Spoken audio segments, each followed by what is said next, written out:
Je vais très bientôt partir à Bratislava pour la Polyglot Gathering 2017. J'y étais allé en 2016 à Berlin. Et il s'agit à nouveau d'un rassemblement de personnes qui sont passionnées de langue et qui s'intéressent plus précisément à leur apprentissage. Pendant l'événement, je vais essayer de le couvrir et de faire des vidéos, donc je vais voir si j'arrive à en faire assez régulièrement.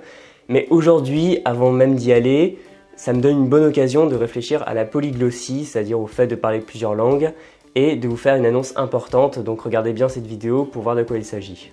Avant toute chose, être polyglotte, ça veut dire quoi? Parce que c'est vrai que ce sont des événements dans lesquels on colle ce mot polyglotte. Voilà. Qu'est-ce que c'est être polyglotte? Donc il y a plein de définitions. Pour moi, c'est tout simplement parler plusieurs langues. Même parler simplement deux langues, c'est-à-dire sa langue maternelle plus une autre, ça suffit. Parce qu'il y a des gens qui disent qu'on est polyglotte à partir de 6 langues ou je sais pas quoi.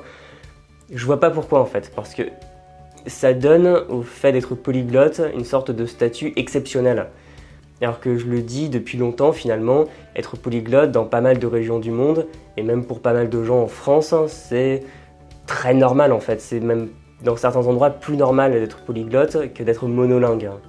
Et en prenant une définition assez large comme ça, c'est-à-dire deux langues, ça permet d'attirer l'attention sur le fait que apprendre des langues c'est facile, devenir polyglotte c'est facile, et mon but c'est vraiment de vous aider en fonction de vos objectifs, de vos besoins, à apprendre les langues de votre choix, c'est-à-dire d'être au plus près de vos problématiques et pas juste de rester sur des banalités comme on voit très souvent sur internet, par exemple la liste des 10 langues les plus utiles au monde, ce qui ne veut rien dire parce qu'une langue qui va être très utile pour votre voisin ne sera pas forcément utile pour vous. On dit bien que le chinois est une des langues les plus utiles au monde.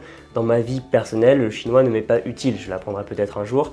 Mais voilà, j'essaye de ne pas rester à la surface et vraiment de vous aider à atteindre vos objectifs et c'est de ça qu'on parle sur cette chaîne finalement. Et si ça me semble aussi important, c'est que je suis parti d'un constat simple, c'est que énormément de gens ont envie d'apprendre des langues, ont un moment cette tentation de découvrir d'autres cultures, d'élargir leurs horizons, mais finalement très peu le font réellement, et je dirais même très peu s'en donnent le droit. Et donc mon objectif sur cette chaîne, sur le blog, c'est de montrer que tout le monde peut apprendre une langue, et qu'il suffit finalement d'un investissement en temps minimal et d'une bonne méthode pour y arriver. Et toujours sur le sujet de la polyglossie, pourquoi est-ce qu'on s'embêterait à devenir polyglotte? À quoi ça sert? Pourquoi parler plusieurs langues? Parce que, à mon avis, on est vraiment dans une époque charnière où les langues vont devenir encore plus importantes qu'elles ne l'étaient avant. On vit vraiment une mutation qui est fondamentale. Moi, par exemple, j'étais enfant dans les années 90 et j'ai vu arriver Internet dans les foyers. Et quand je repense à mon enfance, on était dans un monde finalement qui est très différent de celui qui existe aujourd'hui. Parce que les distances de communication ont été énormément réduites.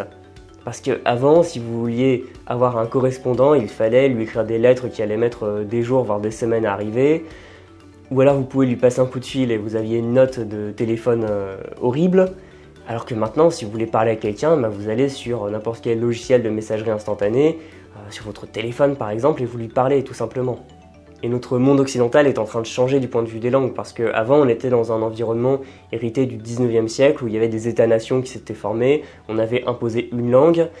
Par exemple en Italie, quand l'italien standard a été imposé, il y avait très peu de gens qui le parlaient, même au début du 20e siècle. Et puis c'est devenu la langue italienne, c'est la même chose avec le français, avec l'allemand, et même s'il y a des dialectes qui subsistent, on est vraiment dans une configuration un pays, une langue. Et finalement, avant, les seules personnes qui avaient un intérêt à devenir polyglotte, c'était ces personnes qui faisaient les ponts entre les cultures, c'est-à-dire les marchands, les diplomates, les intellectuels. Et la grande majorité de la population n'avait pas vraiment intérêt à le faire. Mais maintenant, tout a changé, parce que vu que les cultures se rencontrent, s'entrechoquent dans un monde de plus en plus réduit, tout le monde est confronté aux langues, parce que par exemple avant vous habitiez à la campagne, pour voir un livre en allemand il fallait aller dans la ville moyenne d'à côté et trouver les livres en allemand, alors que maintenant vous allez sur un site de l'allemand, vous en avez partout, c'est aussi simple que ça. Et maintenant qu'on est tous amenés à être confrontés à d'autres cultures, on a tous un intérêt énorme à connaître d'autres langues. Et je parle de distance de communication, mais c'est pareil aussi pour les distances physiques, donc elles n'ont pas changé. Mais maintenant, il est beaucoup plus facile de voyager qu'avant. Pour reprendre un autre exemple, voilà, je vais à Bratislava très bientôt. Ça va me prendre 2 heures d'avion et j'ai payé à peu près 22 € en promo mon billet. Alors qu'avant, dans les années 60 par exemple, si vous vouliez aller à Bratislava, ça coûtait beaucoup plus cher, ça mettait beaucoup plus de temps. Et en plus, non seulement il n'y avait pas l'Union Européenne et les frontières ouvertes, mais en plus la Tchécoslovaquie se trouvait derrière le rideau de fer, donc on n'y allait pas comme on voulait. Et voilà, tout ça pour dire qu'il y a un monde physique, un monde de communication qui s'est énormément rétréci ces dernières années. Et donc, en toute logique, l'univers où se trouvent les gens qui ne parlent qu'une langue, c'est lui aussi rétréci. C'est-à-dire que maintenant, ne parler qu'une langue, c'est se retrouver dans un monde qui est devenu tout petit, étouffant. Et pour en sortir, il devient nécessaire de parler plusieurs langues.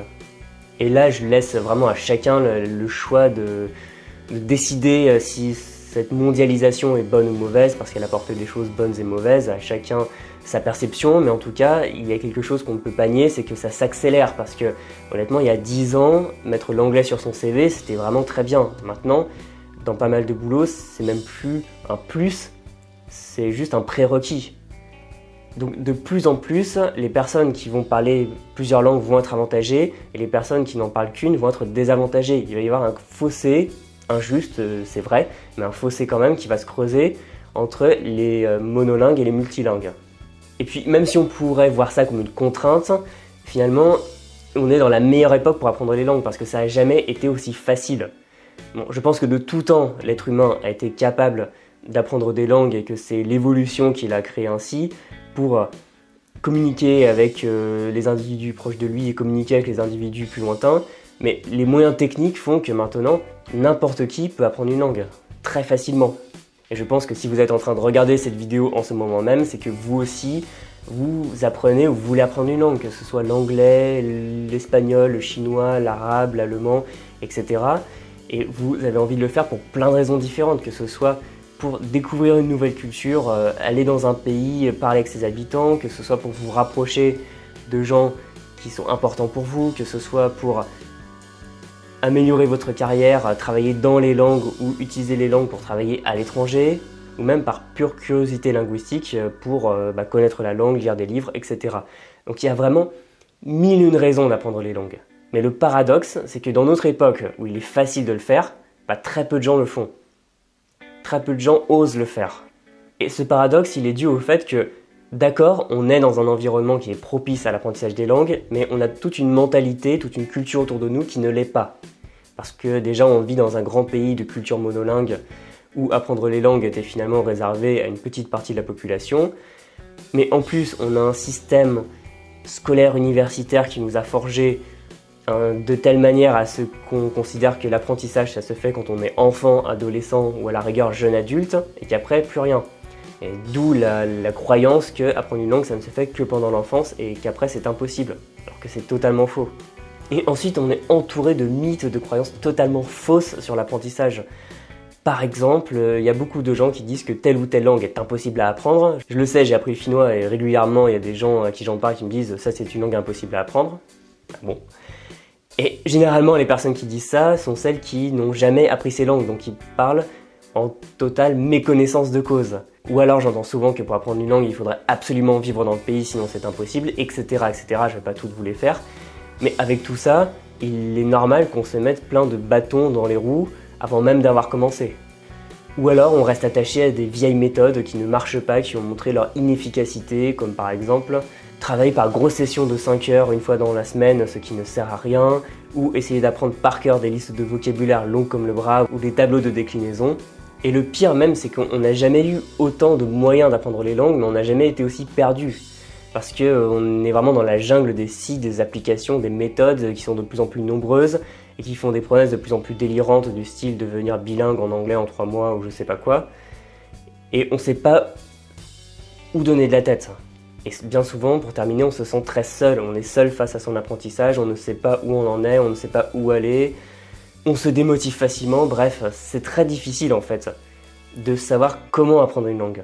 Et pour le faciliter, il faut faire ce que j'appelle apprendre à apprendre. Si vous me suivez depuis un petit moment, vous savez que pour moi c'est la solution pour apprendre les langues. Et apprendre à apprendre, c'est quoi ? C'est tout simplement le fait que si on sait apprendre une langue, à la fin on peut toutes les apprendre.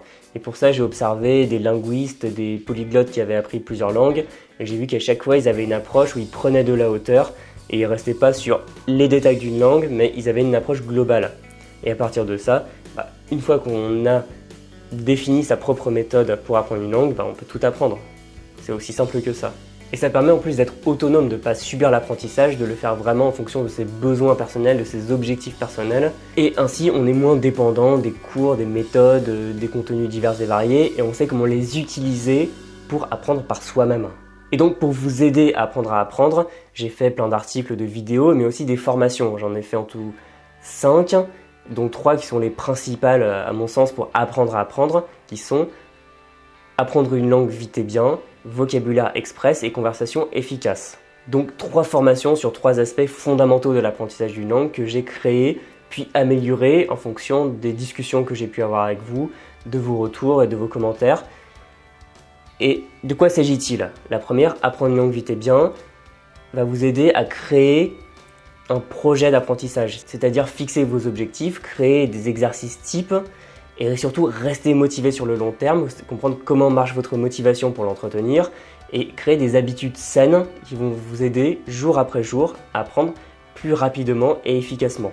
Ensuite, vocabulaire express, comme son nom l'indique, parle du vocabulaire, donc comprendre réellement comment marche la mémoire et mettre en place une stratégie d'apprentissage du vocabulaire, c'est-à-dire plus seulement apprendre par cœur des listes et les oublier le lendemain, mais petit à petit vous construire un bagage lexical que vous allez retenir et ne pas oublier. Le tout en respectant votre profil d'apprenant, encore une fois, et des mots dont vous avez besoin et que vous serez amené à utiliser très vite pour être actif le plus vite possible. Et la dernière des 3, conversation efficace, se base sur le pouvoir de la conversation écrite et orale avec des locuteurs natifs. Parce que très souvent, je vois des personnes qui me disent qu'elles ne progressent plus dans leur langue cible, qu'elles ont l'impression de stagner, ou que quand elles essayent de parler dans le pays, elles n'arrivent pas à faire des phrases. Et quand je leur demande si elles pratiquent régulièrement à l'oral, à chaque fois la réponse est la même, non. Donc la pratique active avec des locuteurs natifs, c'est vraiment le moyen le plus puissant d'apprendre une langue. Donc cette formation vous donne toute la stratégie pour rencontrer des locuteurs natifs, en faire des partenaires linguistiques fidèles et même des amis, et utiliser la conversation écrite et orale comme un moyen, comme un exercice qui va vous permettre de travailler tous les aspects de la langue, que ce soit la prononciation, la grammaire, le vocabulaire, etc. Et donc l'objectif que je me suis fixé avec ces formations, c'est vraiment de vous aider à apprendre pour vous permettre de gagner en autonomie et d'apprendre par vous-même, facilement, la langue étrangère de votre choix, même si vous ne l'avez jamais fait avant, même si vous êtes novice en la matière, parce que je suis convaincu que tout le monde peut apprendre une langue.